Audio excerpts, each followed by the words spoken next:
जातानी हम फोन करे दीदी के भसुरा से, जातानी हम फोन करे दीदी के भसुरा से। काहे देर कैले बाड़ा गुरहथी करे में, काहे देर कैले बाड़ा गुरहथी करे में।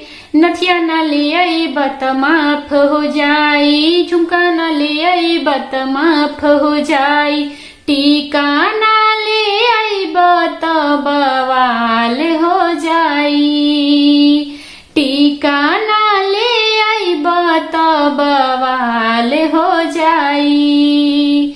जातानी हम फोन करे दीदी के भसुरा से, जातानी हम फोन करे दीदी के भसुरा से। काहे देर कैले बाड़ा गुरहथी करे में, काहे देर कैले बाड़ा गुरहथी करे में। सिकड़ी न ले आई बत माफ हो जाई, कंगन न ले आई बत माफ हो जाई, हरवा न ले आई बत बवाल हो जाई, हरवा न ले आई बत बवाल हो जाई। जातानी हम फोन करे दीदी के भसुरा से, जातानी हम फोन करे दीदी के भसुरा से।